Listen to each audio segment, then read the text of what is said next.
Hello, this is Malorian, and what this is going to be is a double header with my Epic Magnus. Now, for the Journeyman League, I'm pretty much done. My games are done. I'm not going to be painting any more models for it, but there's other people that actually need to get more games. So I decide, hey, I'll take a day off painting. I've done quite a bit in the last couple of days.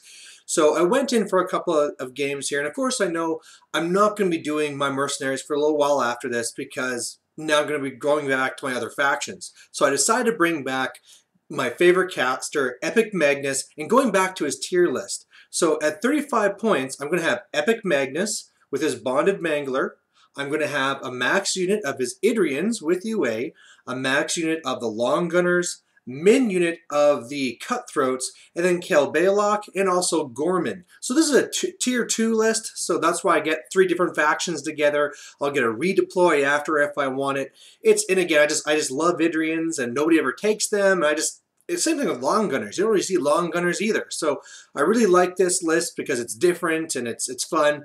And what I'll be going up against first is actually a model I've never gone up against, but I know it actually has a really big name in the tournaments, and that's the Galleon underneath Bart. So what he's going to have is Bart.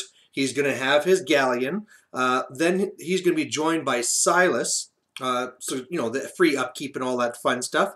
He's going to have a max unit of the Boom Howler, so that's going to be crazy. And then he's also going to have McDougal to, of course, help out the Galleon. And then he's going to have Dirty Meg, who's running a freebooter. So kind of a different list here. He'll have lots of guys he can throw up there. And, of course, the Galleon, that, of course, with me having all my infantry and him having all these AoEs and boosted AoEs, it could be really bad. So we'll have to kind of see how it goes. But yeah, here's hoping I don't get just blown to bits. So here's a picture of his lines. Unfortunately, not a lot of the models are painted, but the Galleon he just did, I think, just the day before. And again, like I know that he's really deadly, especially under Bart as the caster, because then he's going to have boosted armor. He's going to have boosted damage. I think he can also get another shot. It's yeah, it's pretty dangerous stuff. So for my part, on the left flank, this is where I pretty much have all my stuff. So I have my Idrians, you know, Magnus, his Mangler, all the stuff is going to be going up because I'm really going to try going for the left zone. So that's the idea. And then on the right flank, I'm going to have the Cutthroats, Kel Baylock, and Gorman, just to kind of make a real threat to him. And then, of course, if I clear things out, Gorman can always get to his Galleon and just shut it down. So here's an overview of the board, and the way that this mission goes is that there's lots of ways to score. You can see there's one zone that's closer to you than the other one. So the one that's on the left, the friendly zone, you get 1 point if you dominate it. The enemy zone, the one further away, you get 2 points if you control it, 3 if you dominate it. So huge, but pretty damn hard to do, especially when they have a colossal. We also have an objective on either side, which does pretty much nothing for you, but if you destroy the enemy objective, then you get another victory point as well. And first one of 5 wins.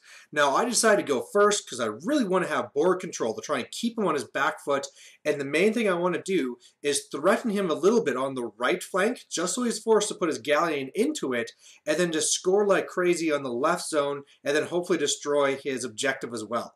I've made a prey target of his freebooter, because I need that thing to die.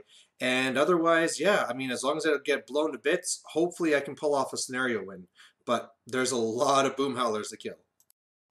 So my first turn, pretty simple. Everything's moving up. I cast mobility and put 1 focus on the Mangler to make it run. And so yeah, the Mangler's in a very threatening position. Magnus is ready to get into the left zone next turn. And yeah, pretty much once those once those Boom Howlers step up, I'm going to just blast the hell out of them. But with that 4+ tough, you never know which way it's going to go. All right, so his next turn, okay, I thought he was going to be a lot more aggressive with the Boom Howlers, just running them into my face, but actually it made sense because, of course, once he starts shooting with the Galleon, he doesn't want to go and kill his own guy.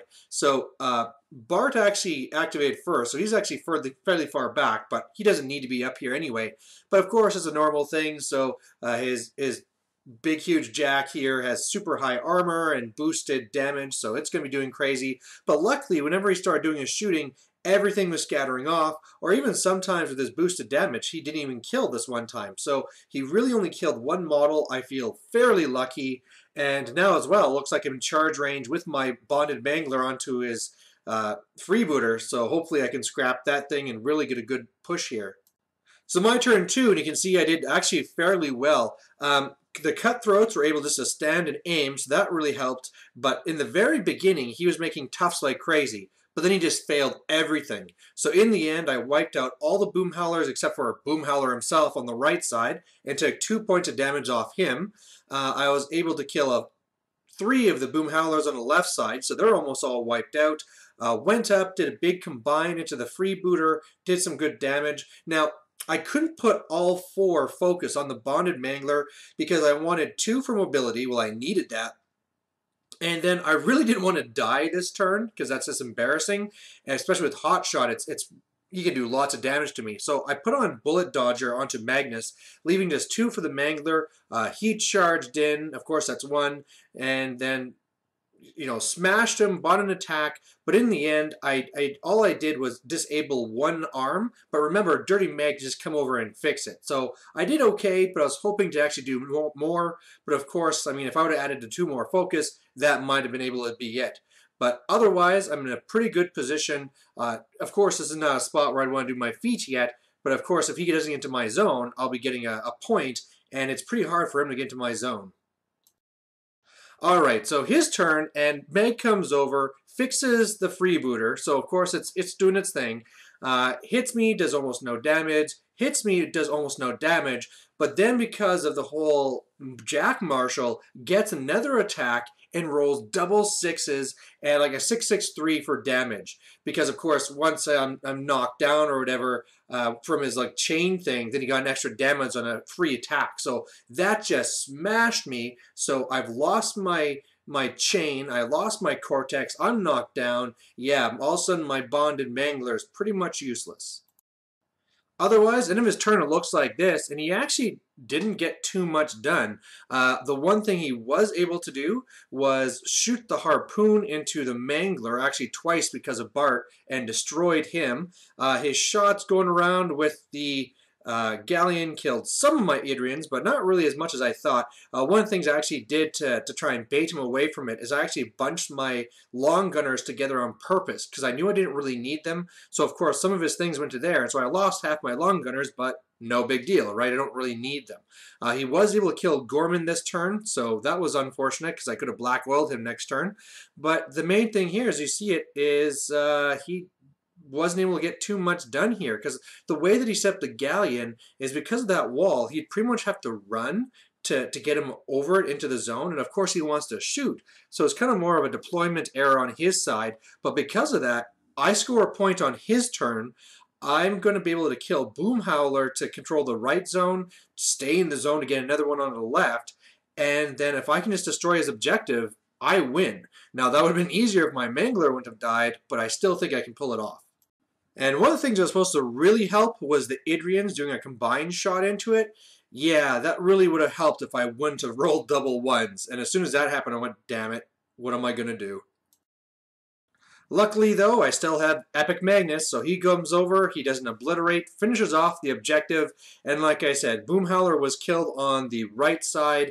I was actually not able to control the zone with the cutthroats, so Kale Baylock had to actually step into the zone, but boom, that's for 5 points, and I win the game.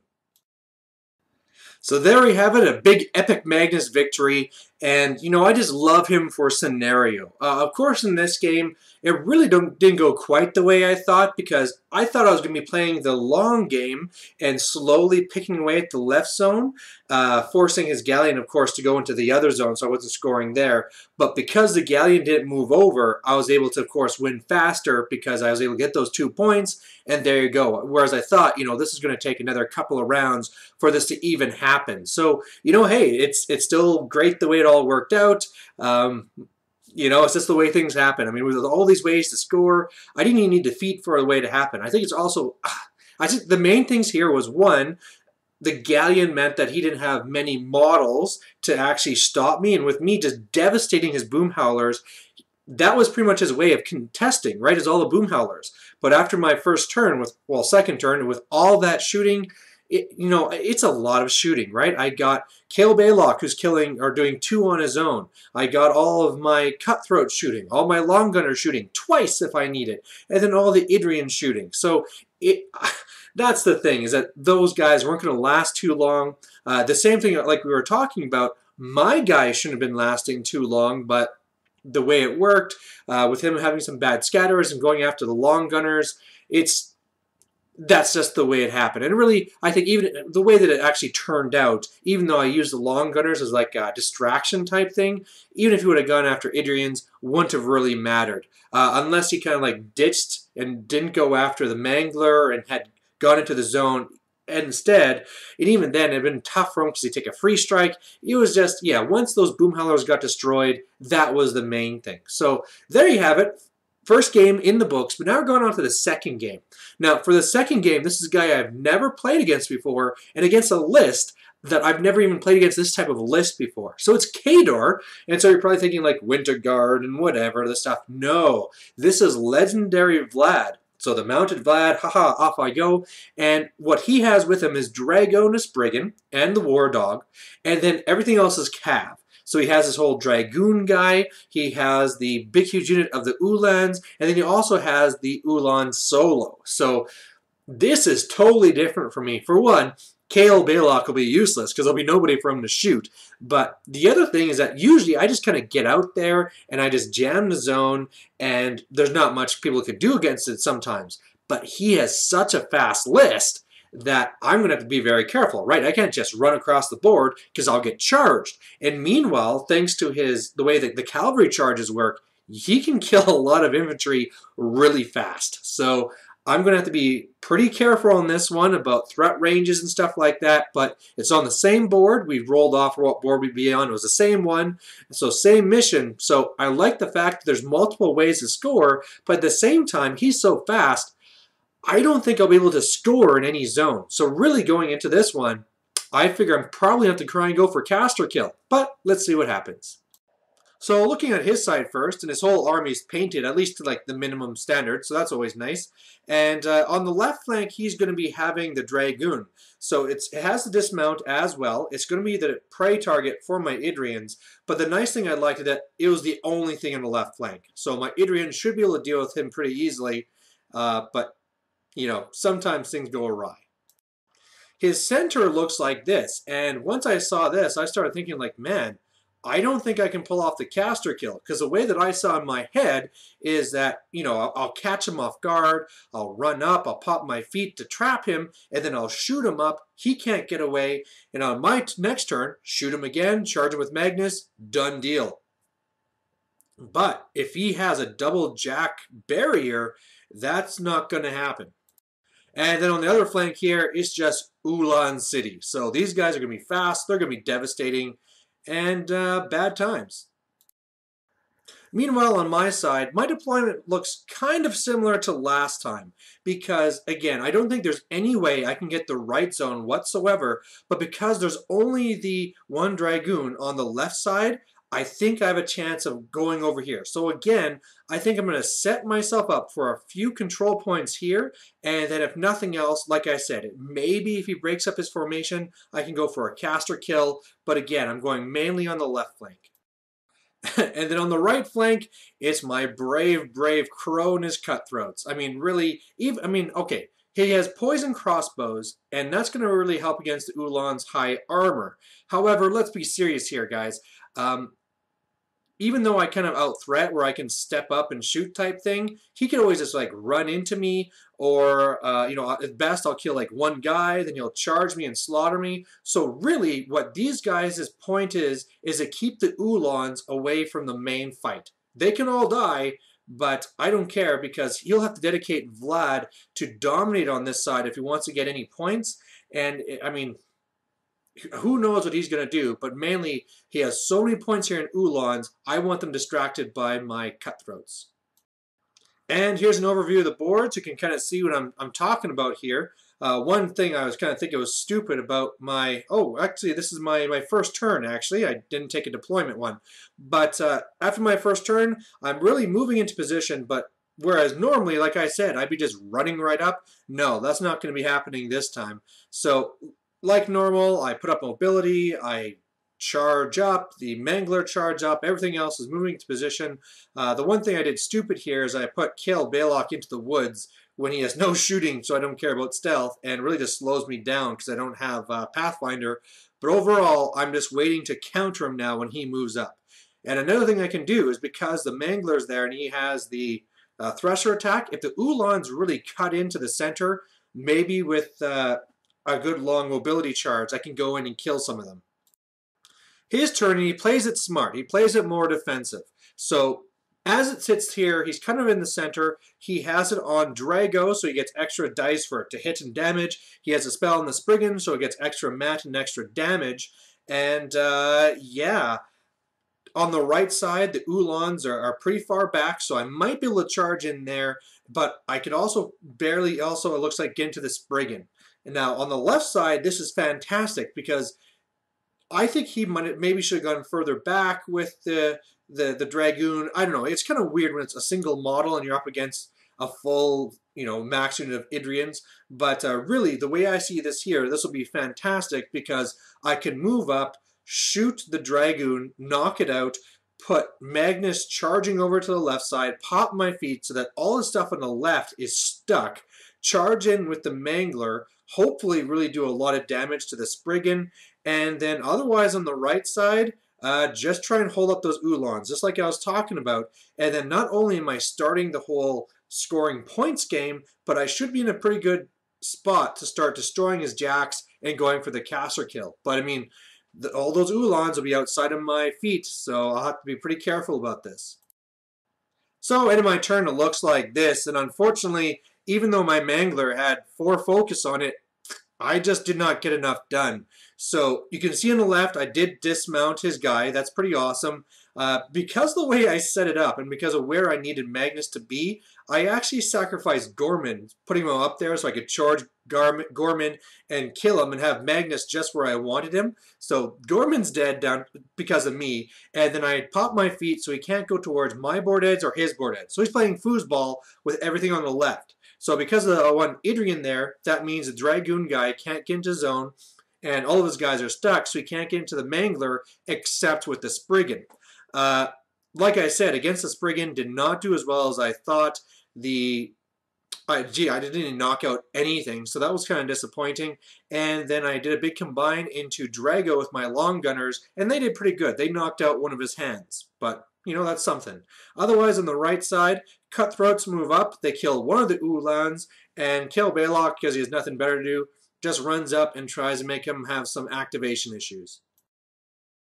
So his turn, and this is going to be his feat turn, and I guess what he gets to do in his feat turn is that he gives his guys sidestep, and then as well, if they kill something, they get sprint. So you get a whole bunch of movement out of these guys, but really what happened here is the Dragon on the left killed the one Idrian. That's going to happen anyway. He had his UA guy, what's his name? The solo, go over, kill Balok, step over, and then do a big, huge, massive hit to my, my Mangler. So that did tons of damage, so that once the Spriggan started going, yeah, my Mangler didn't stand a chance, and he went down. So that was unfortunate. I did not think I was be losing my Mangler this turn.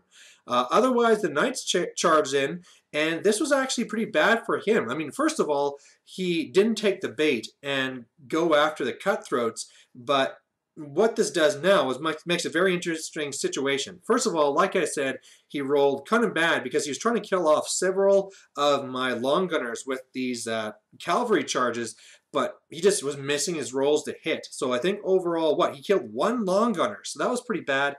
He only has 1 guy in the zone, and so all of a sudden, this is looking kind of like last game, where all I need to do now is, I just scored on his turn. On my turn, I can score again on the left. I have to kill 1 model to score on the right, and I'm at 4 points already, 1 away from a win. Unfortunately, is that once I get so close to the scenario win, then he's going to be all over me because he has these cav all over the place. And the Spriggan will just go into the right zone, lock it down, and yeah, then of course he'll have everything going into the left zone. So I don't know if I'll be able to get that last one, but we'll have to see. So on my turn, I do what I say. One of the things I would have loved to do is, well, first of all, I combined shot with the long gunners, killing the one Cav model in the right zone I needed to, and then also did a big bunch of damage to his solo.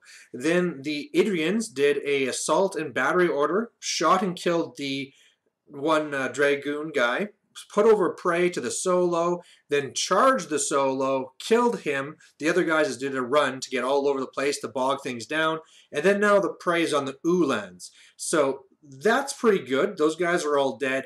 I would have loved, oh man, my cutthroats were in the rear of his guys at the start of activation, so I could have walked up and got 4 dice of damage against these guys, but I couldn't do it because I had to run to get everyone at least partly in the zone to control the right zone. So I didn't kill those Ulans, but like I said, I just scored again on the left, got 2 points from the right side. It's 4-0, but now he has cab models and stuff all over the place, and he should be able to lock things down.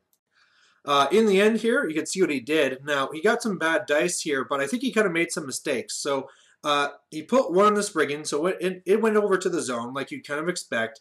But then I think having those long gunners there was just so tempting for him, because really the long gunners aren't the priority. It's everything in the left zone. He has to bog up that left zone. But he went charging with cavalry charges into the long gunners. Again, he rolled piss poor, managing only to kill 1 of them, and or was it, yeah, just 1 of them, and they're not the priority at all. Like, now they're not in the zone.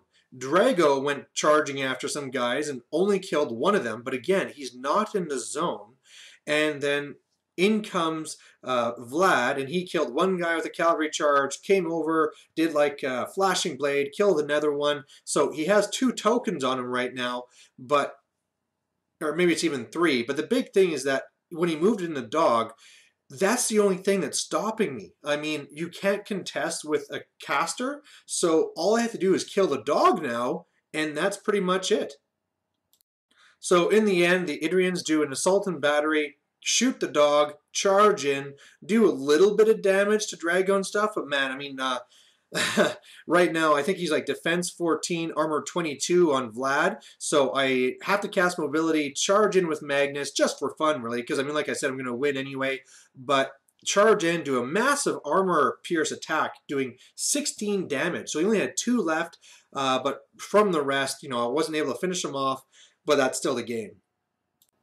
So at the end there, like I said, another victory for Epic Magnus, and woohoo, 2-0 for Epic Magnus. So like I was saying, at the very end there, it seemed like he made a lot of tactical mistakes. Now, a big thing you have to really also look at, though, is that he was in a very bad spot. The Ulans could charge into the zone, kill off some of my Idrians, Drago be in the zone, he could also get in Vlad into the zone, but the real problem he'd have as well is that even though he'd be bogging that down, then it'd be a big risk, because another thing I could have done is double tapped his objective to try and get a point. I could have, you know, double tapped his caster and charged his caster, because where I had Epic Magnus, he could basically charge anything that stepped into the zone. So the thing you have to understand is, even though I said it was kind of a bad choice, he didn't really have any good choices left to him. Once I got to that point where I was up 4-0 and guys are in his face and Epic Magnus is ready to charge, it was pretty much done anyway. What he was really kind of hoping for, it seemed, is to try and draw me in. Hopefully I'd screw up, and, you know, what you can always hope for sometimes is give people options and hope they make a mistake. So in this case, hey, here's my caster right here. Everything attack me. And then, you know, the dog's right there, give him higher defense. He would probably survive. And if I focus on the caster and not the dog, well, he's probably going to live. I'm not going to score. And then in return, he can kill my caster. So, you know, that's another way of going at it. That's the way he went. But either way, it was just a really interesting game. I just love playing against armies that are not only fully painted, but just, they're different, right? They're not just like, oh yeah, here's my winter guard or whatever it is, right? The normal kind of tournament list you see, just the stuff that's different and themey and all that stuff. I love that. So great games. I feel sad to have to let Epic Magnus go. I guess I kind of said that last time too, and here they are here. But for sure, I'm not going to have any more War Machine games until next week. And by then, it's back to Legion time. So there you have it. Thanks for watching, and Epic Magnus is awesome, and Idrians are awesome. So there you go. See you next time. Bye.